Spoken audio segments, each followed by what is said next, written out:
material through to the final resin, and it gives you a sense of what's involved or what might be required to actually separate what's involved in creating the final resin, and also the pictorial graphic that is there in the picture of the assembly of the polypropylene cartridge. It'll give you a sense of the number of components, and when you get to go to the line tomorrow, you'll be able to see the sequence that they are is used to put those components together. Shelley kind of already went through this slide, but I suppose the main thing out of it is the HP original. Okay, so hopefully from today and from your tours tomorrow, you get a sense of what it takes and the rigour that goes into making a HP original supply, and the amount of quality checks and the inspection that we do to ensure that when we ship a supply, to a customer, that the original supply is, has a lot of quality into it. Okay, so this is the second closed loop program that we've done. The TED program, which the last video referenced and so forth, took about 5 years from start to completion. The polypropylene program took about 3 years. So we are learning and leveraging as much as we go. But as was also mentioned, each cartridge is unique in terms of the properties that the physical and mechanical properties that we require of the resin to enable that cartridge to perform, and to perform not only as a cartridge itself, but the interface with a printer. And we've probably, since we've launched the polypropylene program, we've about 3 million kgs of additional recycled plastic gone into the system, which brings us up to this figure that was mentioned earlier, from 50 to 75% of recycled polypropylene. So in terms of, it does take a lot, and people would ask you, how come it took 5 years, how come it took 3 years? It does take a lot to develop a recycled plastic, because you're upcycling it, as I think the word was mentioned there. So you're taking a commodity grade plastic and you're upcycling it into an engineering application, which has very high technical specifications and requirements to be able to perform as we require it. So it does require innovation of the processes that we have on our manufacturing line. It does require innovation at Laverne for them to compound the resin and upcycle the resin to the specification that we require. And they have been very good to work with, and they have great R&D facilities to be able to produce the resin that we can use. And it does take a lot of patience and persistence. I'd say it's not an easy thing to do. It does take time, and it does take commitment from management to apply the resources that it would take to develop one of these programs. I think that maybe answers maybe one of the questions that was asked there in terms of remanufacturers or whatever. They probably wouldn't put the time and resources into trying to come up with a recycled program. And so just to clear the PET program, so using the recycled soda bottles or drink bottles with the HP Tech Pack, and the degree as to which they are mixed can vary.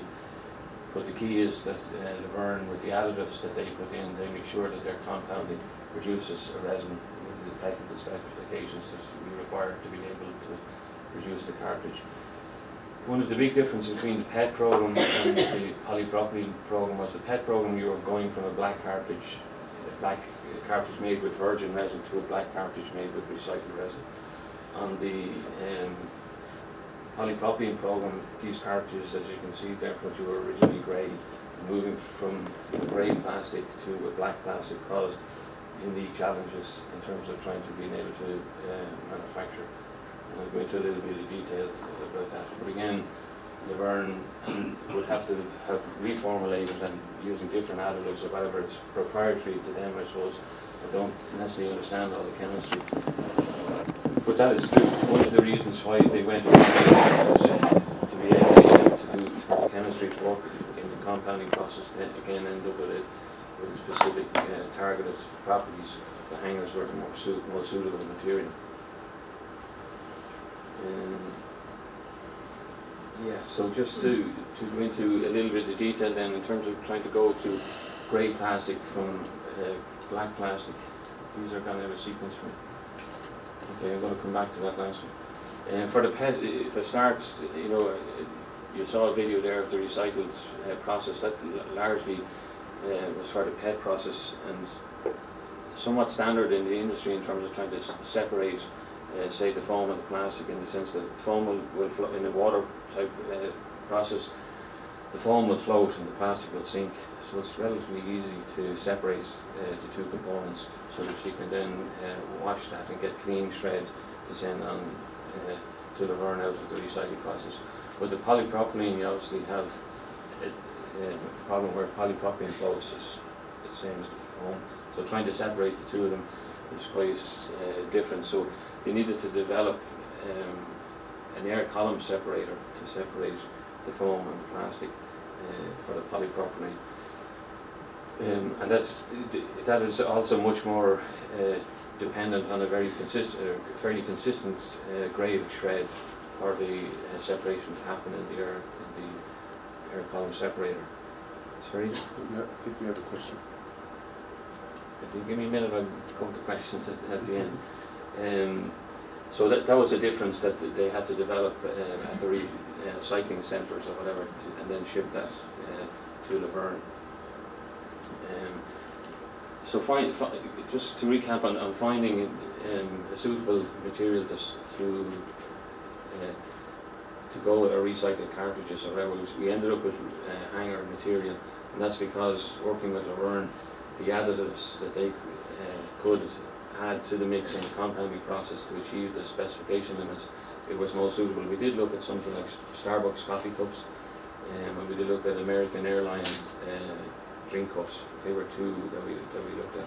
A little bit more difficult to collect maybe than hangers. I think there was reference to hanger material is easy to take back because of the return system that they have for hangers themselves, as opposed to, say, Starbucks coffee cups, even though it might be similar type of material. So that's why the hangers work particularly well. In terms of moulding the plastic, and if you want to pass around with those samples or look at them later, comparing a grey to a black plastic. One of the things that we learned as we tried to roll out the program was that, you know, we created the resin with Laverne, and we're happy with the way that was tested in the laboratory, and we moulded it here in Europe, and we moulded fine. When you go to roll that out across the different moulding manufacturers, particularly in Asia, they found they couldn't mould it. Okay, and it's really because the resins are fine-tuned. It's not just, you know, taking out a plastic and off you go mold. The resins are fine-tuned to such an extent that if you have slight variation in one moulding operation to another moulding operation, the resin will not necessarily perform as well. And what we saw that in Asia or in Europe, the moulding worked very well for us, but when we went to try and mould the plastic in Asia, we were found that when the parts were being injected out of the mould, that you were getting pin marks on the plastic, which obviously is not acceptable. So we had to go through a second cycle of going back with Laverne and tweaking the compounding process that they did, so that the resin had a little bit of a wider processing window, so that it would work in all our moulding facilities or whatever. So just an example of where you will hit speed bumps along the road, and any one of them can take maybe 2 or 3 months to try and overcome by the time you go back to the R&D facility for them to do some testing in their lab, produce some samples back to us, and then back again producing production volumes. So you can lose 2 or 3 months in a program like this very easily, and hence, you know, why it can take such a long time, and hence why, you know, you need a commitment from the resources and from a funding perspective to stick with a program like this. On to manufacturing process, and you'll get a good view of that tomorrow as well, but just to pick 2 examples of that, the laser marking, and again an example of going from the grey to black. So just need to go back to this other slide. So on the cartridges you do have this, the laser mark, yeah. So you have 2 laser marks on the pen, one underneath the orange ship cap, and then actually in these cartridges we've put the ship cap so that you can visually see it without taking off the ship cap. and a 2D matrix and so forth inside the pen. So some of these are legal requirements, they have to be printed on the cartridge, like the country of origin, the date of manufacture, and other information is embedded in the 2D matrix that is there, and that's for us to be able to track the various process steps that the cartridge has gone through, and if we want to evaluate the performance of our process, we can track each cartridge individually. But this information has to be obviously legible from the scanners that we use, or has to be human readable from the customer's point of view. And when we found, again,